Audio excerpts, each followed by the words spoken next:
Senhor, pelo Teu amor, pela Tua graça infinita, pela Tua misericórdia, revelada a nós através da pessoa do Teu Filho Jesus. Agora fala conosco pela Tua palavra, edifica Teu povo e a Tua igreja, Senhor, nos fortalece na fé. Eu te peço e te agradeço em nome de Jesus. Amém e amém, Senhor. Se for possível, projetar as mãozinhas ali, com as palavras-chave do Ministério de Igreja em pequenos grupos. Nós estamos pregando já há algum tempo a respeito destas palavras. Depois de falarmos sobre o cultivo da oração, você precisa cultivar uma vida de oração. Nós temos aqui os 2 pulsos da oração, e a gente sempre faz aquela dinâmica de achar o pulso, etc, né? Depois nós falamos sobre adoração, falamos sobre discipulado, aliança, oração, comunhão, treinamento, compromisso, liderança, evangelismo, edificação, discipulado, aliança, pastoreio, missões, adoração, e vamos falar hoje sobre maturidade, princípios que revelam a maturidade espiritual de um discípulo de Cristo. Princípios que revelam a maturidade espiritual de um discípulo de Cristo. Amém. Depois então de falarmos de todas as demais palavras, chegamos aqui na palavra maturidade, e hoje vamos ministrar a respeito desse assunto. O crescimento espiritual da igreja depende do crescimento espiritual individualmente de cada crente. Cada crente cresce espiritualmente, a igreja consequentemente cresce como um todo. É tempo então de consolidar a fé através do discipulado, através dos nossos pequenos grupos multiplicadores. É tempo de consolidar a fé de cada membro da igreja. Precisamos levar cada membro da igreja, cada membro do PG, do pequeno grupo, a um crescimento espiritual, a uma maturidade espiritual. E isso deve ser feito de um modo consistente, de um modo contínuo e de um modo sério. Discipulado que gera maturidade. Quando o discipulado não está gerando maturidade, não está gerando intimidade com Deus, esse discipulado tem alguma falha. Nós já encontramos problemas sérios no discipulado em que virou mais reunião de bate-papo social, ou até às vezes reunião de fofoca, mas não gerou crescimento, pelo contrário, gera morte. Acaba que aquele discípulo vai morrendo espiritualmente, ou a célula dele acaba fraquejando, não é? Mas você pode me perguntar o que você está querendo dizer, pastor, a respeito de crescimento espiritual, a respeito de maturidade espiritual. Quando nós falamos de maturidade espiritual, obviamente não estamos falando de somente você ler diariamente a Bíblia. Não estamos falando para você memorizar versículos da palavra de Deus, Não estamos falando para você frequentar as reuniões da igreja ou os pequenos grupos. Não estamos falando para você fazer um curso teológico. Quando nós falamos de crescimento espiritual, de maturidade espiritual, nós estamos falando de gente forte espiritualmente. Amém. De gente que produz o fruto do Espírito Santo e procura conhecer a Escritura Sagrada, sim, através de um programa diário de leitura da Bíblia. Assim como você come o arroz com feijão, você deve ler a Bíblia diariamente. Estamos falando de gente que, acima de tudo, procura viver os princípios ensinados na palavra de Deus. A palavra de Deus tem princípios eternos e imutáveis, dos quais nós não podemos abrir mão. E também a palavra de Deus tem a cultura daquele povo da época, usos e costumes do povo dos tempos bíblicos. Mas isso passa, isso muda, né? De cultura para cultura, de país para país, mas os princípios eternos e imutáveis, nós não podemos abrir mão deles. Nós precisamos viver os ensinos da palavra de Deus.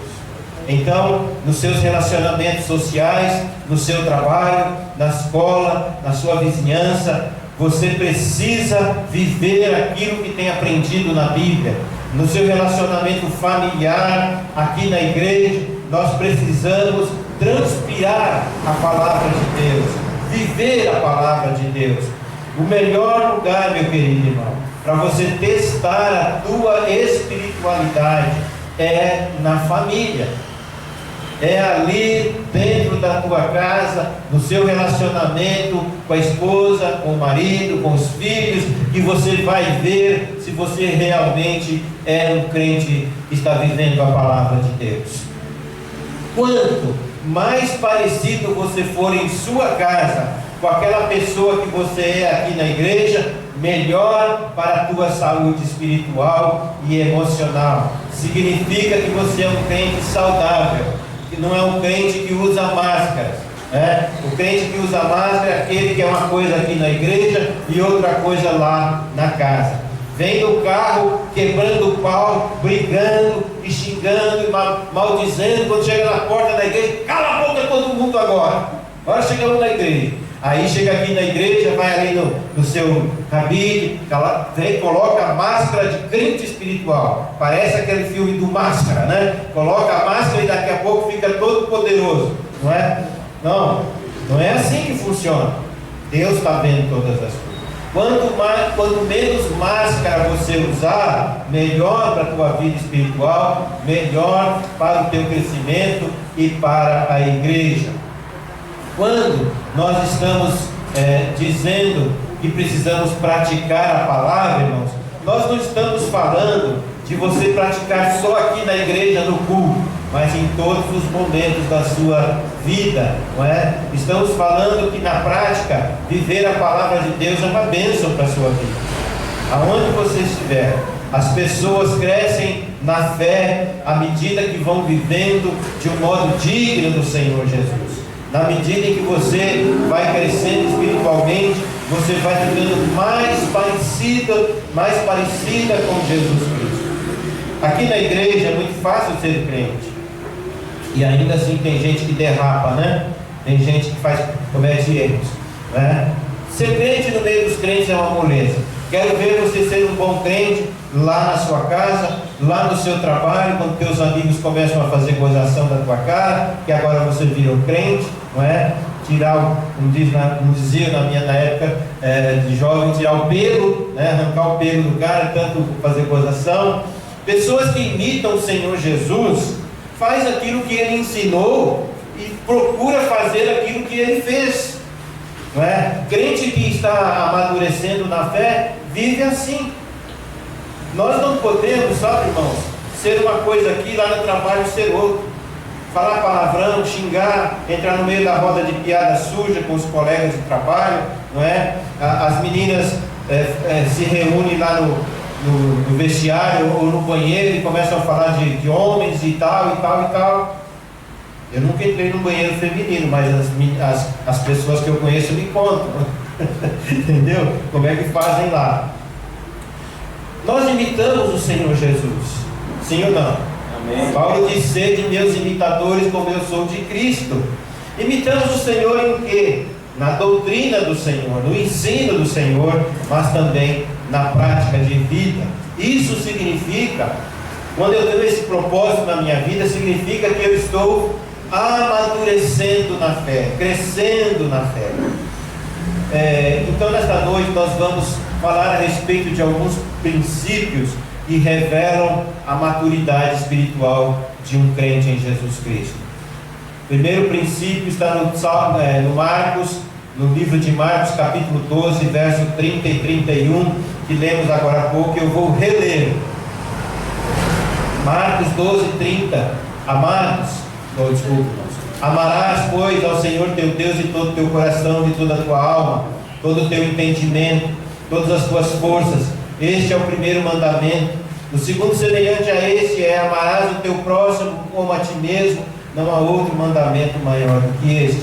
Então, este princípio que diz que um crente que está amadurecendo na fé, ele ama a Deus sobre todas as coisas.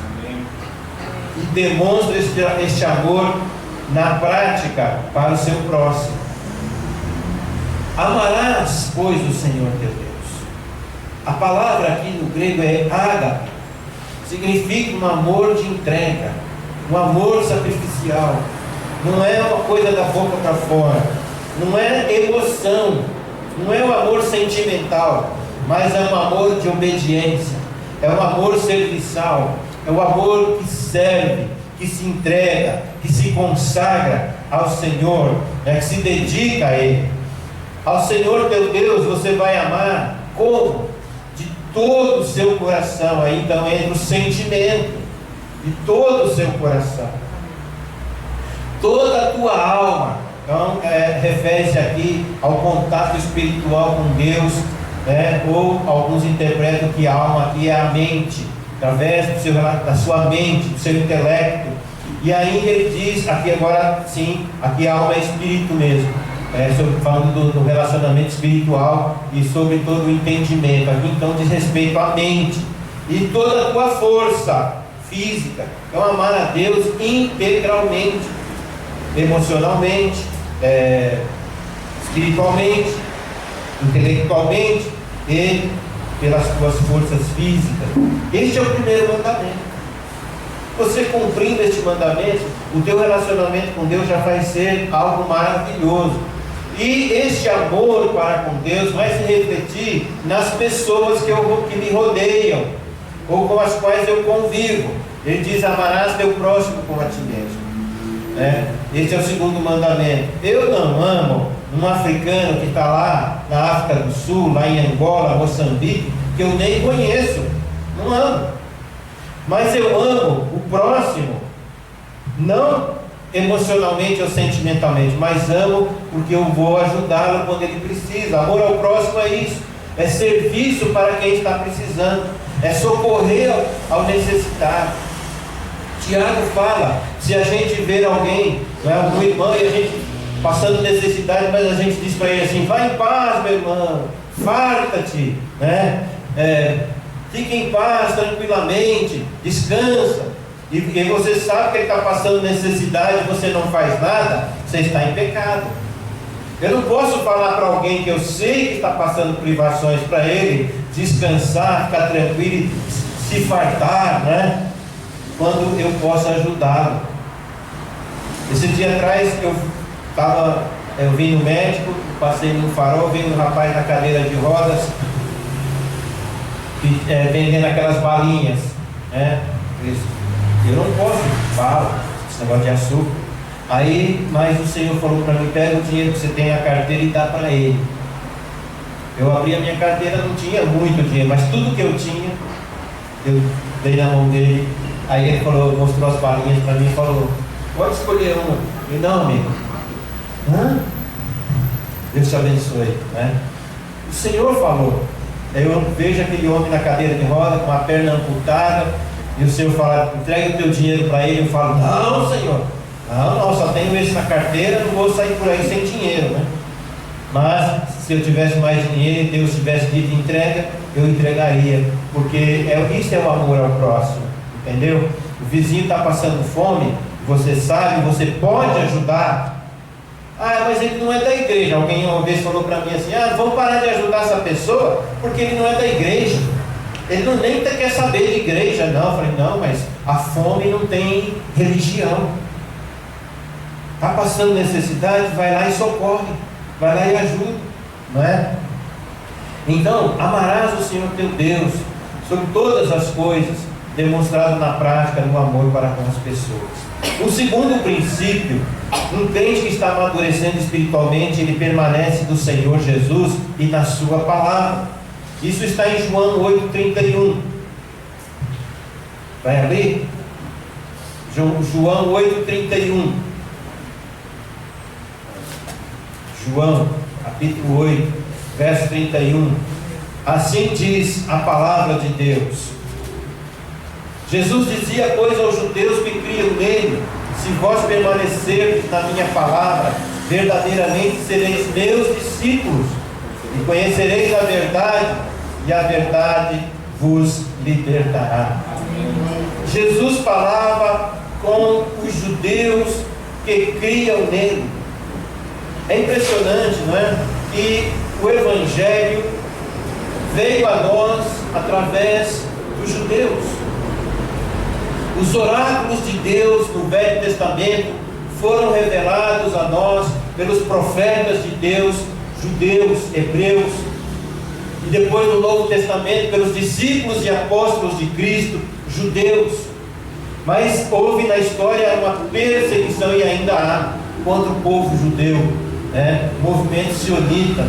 O Hitler matou não sei quantos milhões de judeus, porque eram judeus, porque eles, a alegação, a falsa alegação, eles mataram o Cristo, Então, esquecem-se de que através também dos judeus foi que veio o Cristo para salvar a humanidade. Os judeus creram no Senhor, muitos judeus naqueles dias creram no Senhor. Aliás, a primeira igreja batista de Jerusalém, entre aspas, a primeira igreja cristã de Jerusalém era formada, em sua grande maioria, por judeus. Depois se espalhou, como diz lá em Atos 1:8, para toda Samaria, para toda a Judéia, Samaria e até os confins da terra. Os judeus então receberam os oráculos de Deus através da palavra, e os judeus criam no Senhor, creram no Senhor. E ele está dizendo aqui, olha, os judeus que criam nele, ele disse: vocês que creram em mim, para serem meus discípulos, precisam permanecer na minha palavra. Se vocês permanecerem na minha palavra, então vocês revelam, vocês mostram que são meus discípulos. Precisamos, para ser verdadeiros discípulos de Jesus, permanecer na palavra. E permanecer na palavra significa seguir a palavra, crer na palavra, seguir a palavra, obedecer a palavra de Deus. Então, se você é um verdadeiro discípulo de Jesus, você permanece na palavra do Senhor, você crê nela e você a obedece. E ele fala mais: permanecer na minha palavra, então vocês verdadeiramente sereis meus discípulos. Verdadeiramente, porque isto significa que há falsos discípulos, não são verdadeiros discípulos. Por isso que o Senhor mesmo diz: nem todo aquele que diz Senhor, Senhor, entrará no reino dos céus, mas aqueles que creem pela fé, receberam a Cristo pela fé, esses herdarão a herança celestial. Conhecereis a verdade vos libertará. Precisamos conhecer e permanecer na verdade. A verdade é o próprio Cristo. Ele diz isso: eu sou o caminho, a verdade e a vida. Ninguém vem ao Pai a não ser por mim. Cristo é a verdade. Mas a palavra de Deus também é a verdade. E ele diz: santifica-os na tua palavra.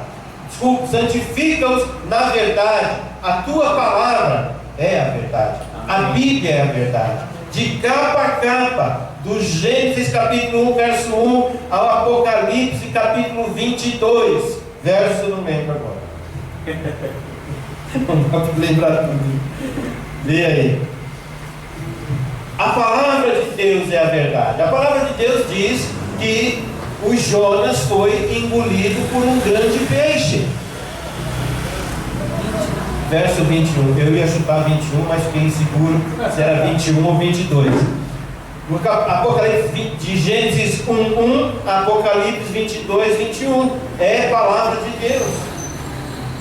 Até aquelas passagens que você não gosta de ler, fulano gerou Beltrano, Beltrano gerou fulano, ele gerou, tem gente que pula isso aí, é a palavra de Deus. Como gerou, gente? Então, irmão, a palavra é a verdade. Se você crê na palavra e obedece à palavra, você tem uma vida santificada. Você permanece na palavra. Amém? Você está me seguindo ou não? E ainda a Bíblia nos ensina, Jesus ensinou, que o Espírito Santo é a verdade. Lá em João 14,17 ele diz: o Espírito de verdade que o mundo não pode receber, porque não o vê, nem o conhece, mas vocês o conhecem, porque habita convosco e estará em vós. Amém. O mundo não conhece o Espírito Santo de Deus, mas nós conhecemos. Nós o conhecemos porque Ele habita conosco, Ele está aqui no nosso meio, e Ele habita individualmente em cada cristão, em cada crente. Paulo escreve lá em Coríntios que nós somos templo de Deus no Espírito Santo. Não sabeis vós que sois templo de Deus e que o Espírito de Deus habita em vós? Habita em nós, né? Deus habita em nós pelo Espírito Santo de Deus.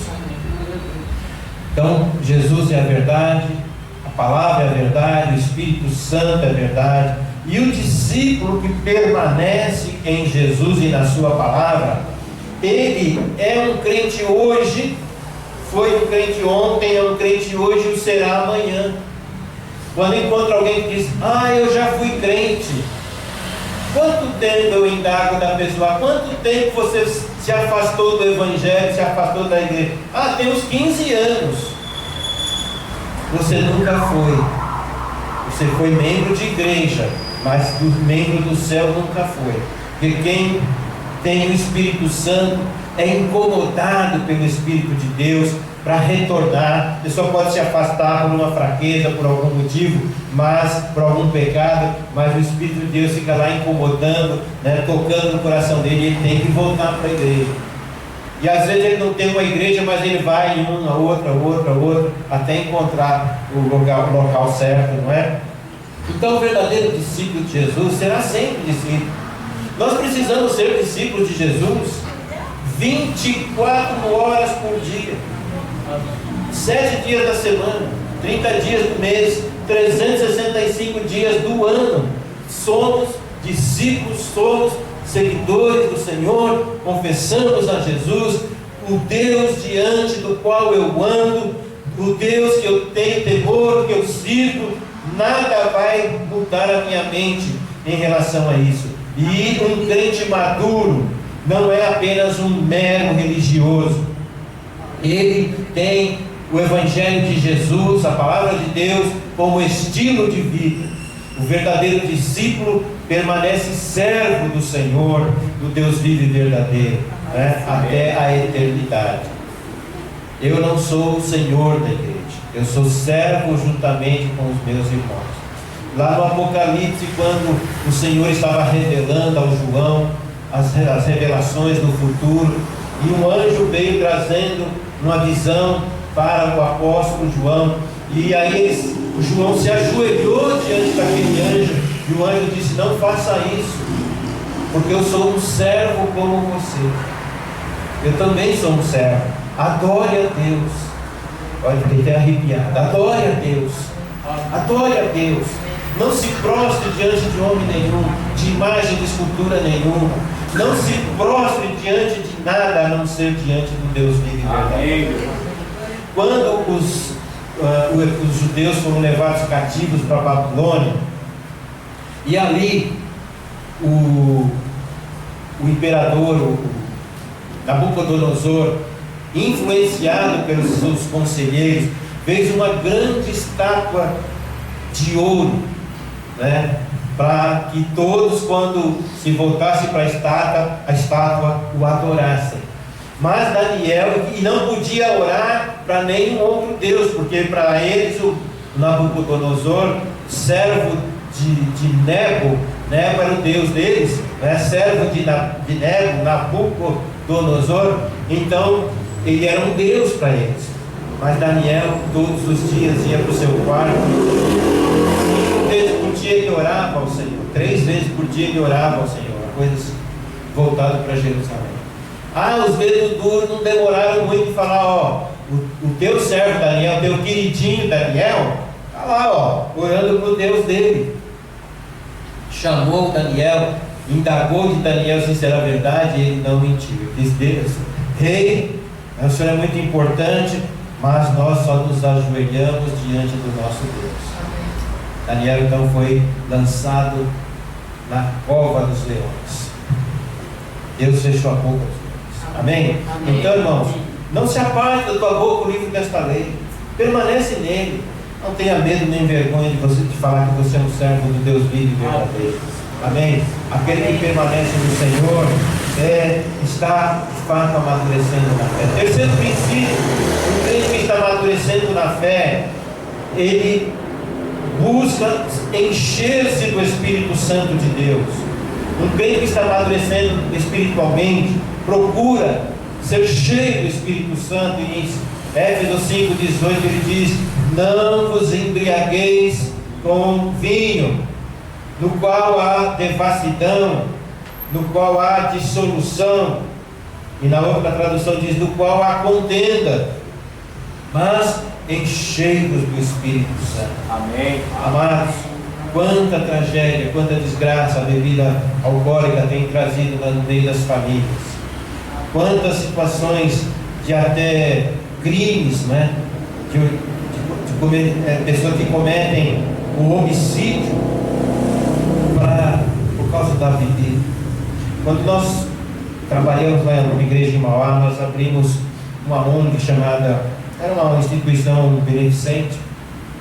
Começamos a fazer um trabalho de rua, nos moradores de rua, chamado Projeto Sopão. Levava-se uma sopa, um caldeirão de sopa, pegamos aquelas caixinhas de leite, servia sopa ali para os moradores de rua. Mas a sopa estava dando muito trabalho, porque aquilo é líquido, vaza, né? Aí mudávamos para um lanche, né? Então o pessoal ia para a rua, levava o lanche, fazia ali um culto para as pessoas de rua. Esses moradores de rua eram convidados a vir na igreja de quarta-feira. Ali eles tomavam um banho, nós providenciamos um chuveiro, tomavam um banho, e as irmãs carinhosamente faziam uma refeição 5 estrelas para aquelas pessoas. Eles jantavam, podiam ficar no culto ou não, é livre. Então, pegavam a roupa limpa, deixavam aquela roupa podre, fedida lá, e iam embora. A irmãzinha lavava aquela roupa durante a semana, num tanquinho, né? Deixava lá limpinha.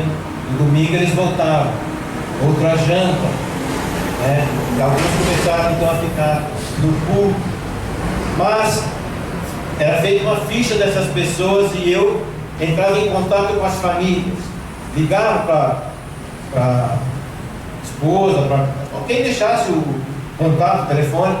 Quantas vezes eu ouvi dizendo: pastor Ailton, tal, Igreja Batista, pastor, ninguém mandou ele embora de casa. Ele saiu daqui por causa do álcool, por causa da cachaça, maldita cachaça. Nós queremos que ele volte, os filhos querem que ele volte para casa, mas a bebida, não é, lá impulsionada pelo diabo, empurra essas pessoas para a rua, para morar nos muquifos aí, dormir nos becos, nos valados, longe da sua casa. Então, o vinho, aqui na época era o vinho, né? Hoje tem a cachaça, tem o uísque, tem tantas outras bebidas alcoólicas terríveis, né? Gera contenda, devassidão, perdição, tragédia. Um dia eu estava viajando no interior, vi um caminhão de Espinga 51 capotado na estrada, tudo aquelas garrafas espalhadas na estrada. Eu falei para mim: quantas tragédias esse capotamento evitou, não é? Aqui é uma tragédia, mas evitou muitas outras tragédias na vida das famílias. Não vos embriagueis com vinho em que há devassidão, mas enchei-vos do Espírito Santo. Seja cheio do Espírito Santo. Eu quero ser cheio do Espírito Santo. Pai, enche-me com o teu Santo Espírito. Mas para que eu possa ser cheio do Santo Espírito, eu tenho que fazer aquilo que Paulo orienta na sequência do texto: falar com as pessoas com salmos e hinos e cânticos espirituais, salmodiando ao Senhor, dando graças a Deus em tudo, né? Ser cheio do Espírito Santo vai me levar a produzir o fruto do Espírito Santo: amor, paz, alegria, longanimidade, benignidade, bondade, mansidão, temperança, domínio próprio. Olha, gente, uma das grandes lutas que eu enfrentei na minha vida foi essa questão da mansidão, domínio próprio. Porque eu tinha um temperamento pavio curto naquela época, há muitos anos atrás. Agora este ano vai completar 40 anos que eu sirvo a Jesus. Eu tinha um pavio curto. O meu casamento estava indo para o brejo, porque a minha esposa tem um temperamento forte e eu também. Então, quando as coisas não estavam dando certo, havia um conflito, né? Muitas brigas. No trabalho, muitas brigas. Eu fui educado, fui ensinado numa cultura nordestina, numa cultura baiana, e meu avô já era velhinho, dizia: homem que é homem não engole caroço. Homem que é homem não traz desaforo para casa. E eu cresci com essa cabeça. Então, quando me converti, olha o trabalhão que eu dei para Deus, não é? Para o meu pastor lá, meu discipulador, o pastor Gilson Berg, trabalhou muito na minha vida. Ele aprendeu muito comigo. Ter paciência, ter amor comigo, né? Mas aí eu fui aprendendo. Mas uma das coisas que eu li na Bíblia, logo de cara, foi sobre o fruto do Espírito Santo. E eu lembro que naquela ocasião, naquele dia que eu li essa passagem lá de Gálatas, eu ajoelhei e falei: Deus, está difícil. Eu não tenho domínio próprio, eu não tenho paciência, eu não tenho mansidão nenhuma com ninguém, com a minha esposa, eu sou mal educado. Eu sou mal criado. 5, 20, 25, 22. Eu sou mal criado. Deus me ajuda, me dá força. E o Senhor começou a trabalhar na minha vida. E está trabalhando até hoje. Porque às vezes, de vez em quando, o velho homem quer ressuscitar. Quantas vezes eu não fico com vontade de pegar algum irmão pela garganta, espremer a garganta dele até ele botar a língua para fora. Mas o Espírito Santo de Deus me segura, não é? Me segura para que eu não possa fazer besteira. Isto é você deixar-se controlar pelo Espírito Santo. Encheios do Espírito. Quando Paulo fala para a gente ser pleno do Espírito, ter a plenitude do Espírito, é porque significa que você pode se esvaziar. O que te esvazia do Espírito é o pecado.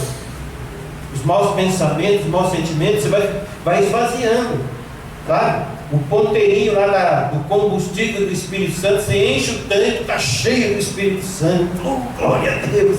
Daqui a pouco vai consumindo, quando vê o ponteirinho está batendo na reserva, né? Aí você tem que encher de novo. Encher-nos aqui é um ato presente e contínuo. A ideia é essa. É agora e é sempre. É contínuo, porque a gente se esvazia em função da nossa natureza humana.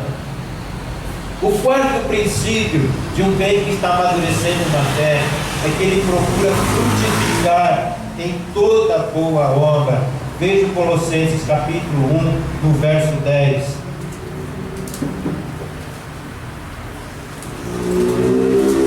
Colossenses capítulo 1, verso 10. Assim diz a palavra de Deus: para que possais andar dignamente diante do Senhor, agradando-lhe em tudo, frutificando em toda boa obra e crescendo no conhecimento de Deus. Olha que coisa interessante. Um crente que está amadurecendo na fé, ele precisa andar, viver dignamente diante de Deus. O Deus ao qual eu sirvo, o Deus diante do qual eu estou, eu preciso andar dignamente dele, ter uma vida bonita, né? Lembra do Jó? Apresentaram-se diante de Deus lá os seres celestiais, e aí o Senhor disse: vistes o meu servo Jó, como ele é íntegro, como ele é puro de coração, como ele é santo. O diabo falou: lógico que ele é rico, ele tem tudo, ele tem não sei quantos mil camelos, não sei quantas mil ovelhas, os filhos dele vivem dando festas, são felizes. Tira o que ele tem, você vê, e você lhe veja, você que ele vai blasfemar na tua face. Deus disse: o diabo tira-lhe tudo quanto tem, mas não lhe toque na sua vida. E Jó diz lá no final, capítulo 42, que em tudo que Jó passou, ele nunca blasfemou contra Deus. E ele diz: antes eu te conhecia de ouvir falar, mas agora os meus olhos te veem. Amém, irmão? Então, o crente que está caminhando com Deus, que está amadurecendo na fé, ele procura frutificar em toda boa obra, procura ter uma vida digna diante de Deus, agradar em tudo o Senhor, fazendo com que a obra de Deus seja próspera, frutífera, e ele vai crescendo cada dia mais no conhecimento de Deus. Só esse texto de Colossenses capítulo 1, verso 10, daria um outro sermão totalmente novo, né? Um outro sermão, só nesse versículo aqui. Crescendo no conhecimento de Deus, crescendo porque eu estudo a palavra de Deus. Você não vai conhecer a Bíblia se você estudar, viu, irmão? Leitura rápida assim, tipo pipoca, sabe? Um dia eu leio um texto, um dia pulo para o outro, você não aprende a Bíblia. A Bíblia você tem que ter critério para ler, você tem que ter um sistema, vai lendo livro por livro, carta por carta, né? Porque todo livro tem começo, meio e fim, menos os salmos, que são, cada salmo é individual, cada salmo tem começo, meio e fim. Mas se você quiser conhecer a Deus, conheça a palavra de Deus, mas também conheça a Deus por experiências de fé que você tem do Senhor. Eu creio que Deus pode fazer, e eu creio que Deus faz. Amém, irmão? Creio que Deus pode fazer, exige um pouco de fé, mas creio que Deus vai fazer, aí exige bastante fé. Que o Senhor então nos dê condições de viver esses princípios da palavra de Deus. O primeiro princípio é que nós devemos amar a Deus sobre todas as coisas e demonstrar este amor na prática para com outras pessoas. O segundo princípio de um crente que está amadurecendo é que ele permanece no Senhor, independentemente das circunstâncias. O terceiro princípio, um crente que está amadurecendo espiritualmente, busca ser cheio do Espírito Santo, procura se encher cada dia do Espírito Santo. E o quarto princípio, um crente que está amadurecendo espiritualmente, procura frutificar em toda boa obra, andar de modo digno do Senhor. Amém, irmão? Você está me entendendo?